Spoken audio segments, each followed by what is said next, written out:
60 minutes. Rewind. Who among us hasn't had the unsettling experience of thinking about someone when suddenly the phone rings and that person is calling?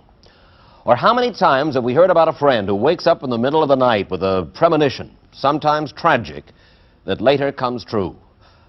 These psychic phenomena and others like them are increasingly the object of scientific research in the United States and around the world.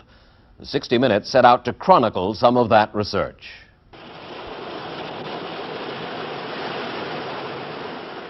In a research laboratory in Brooklyn, sliced ping-pong balls over a woman's eyes fill her vision with opaque light. All she can hear is the sound of waves crashing against a shore. In a room next door, a man is suspended in a contraption called the witch's cradle, his eyes covered, his earphones playing constant static. These two are clearing their minds. They are going through something called sensory deprivation, preparing them for an ESP experience. In the Soviet Union, a film tells of a Russian woman who claims she can move objects across a table without touching them by means of psychokinesis, the energy that pours out of her fingertips, a phenomenon that defies the laws of physics. Are these things real? Laboratory-controlled telepathy? Psychic power that can move physical objects? Real or not, they are part of a growing scientific interest in psychic phenomena. I'm going to disconnect now, Tom. If you accept the theory that humans can communicate at an extrasensory level, why rule out a whole other order of living things, like plants? I'm changing frequency. This is the hypothesis of Marcel Vogel of IBM in California. Vogel spends his days at IBM as a hard scientist. But after hours and on weekends, he tries to communicate by psychic force with the plant world. The plant in question is a rather wan split philodendron, which Vogel has hooked up to a polygraph machine. The morning we filmed this, Vogel observed, while one of his colleagues, who claims psychic power, took a trip inside the plant itself.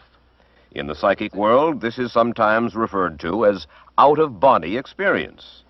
Now, as we are one with the plant, right, let us now look at the cell structure that is present in the stem of the plant. All right, I'm in the leaf. Let me get down into the stem. Okay, I'm in the stem. Fine. Now look at the wall cells in the stem and describe what you are now seeing. All right, I started out more toward the center of the stem. Now what I'll do is I'll just go back up into the leaf. There I am. I'm in the leaf now. All right, now I'm out. Go back up into the leaf. During the trip, Vogel monitors the polygraph to note the philodendron's reaction to the strange visitor. Now what I'm going to do is generate energy out to the plant. Let's see what happens. There it goes. There's a response. Send me. The exciting thing is that the plant is not connected to either one of us, but is now a very sensitive monitor of the forces that are within us. It's dark. It's dark. Vogel and his associates believe that plants react to psychic forces around them in a way that can be measured by scientific instruments. An independent research organization in California known as the Stanford Research Institute contracted to study psychic phenomena under laboratory conditions. Last fall, they spent several weeks with a 25-year-old Israeli psychic named Uri Geller, and they cataloged a series of remarkable feats.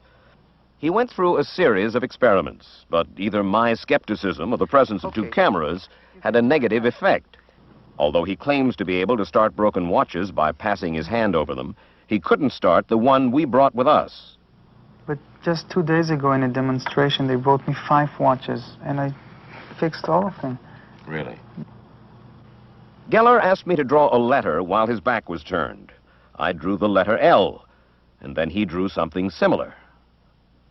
Later, while we were not filming, he psychically bent a knife which was on the table.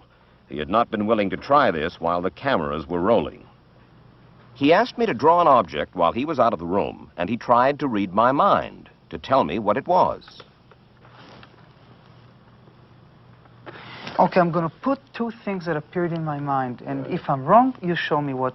The first thing that, when I asked, is it a part of a man, the first thing appeared to me was something like this, like this, like this, like this. And then when you kept repeating the word, a bee appeared in my mind, and I might be completely wrong. Again, I'm saying it to you. And then this changed to another. Okay, if I'm wrong, I'm wrong. This changed to some sort of a bird or something. I'm wrong? You're right. I'm right? Thanks God. The fact is that in this field that has been plagued with frauds and charlatans, many serious people at many prestigious centers of learning in this country and abroad are spending their time investigating further in this provocative field of study. The amount of foolproof, repeatable scientific data so far has been negligible, but the work continues and the interest grows.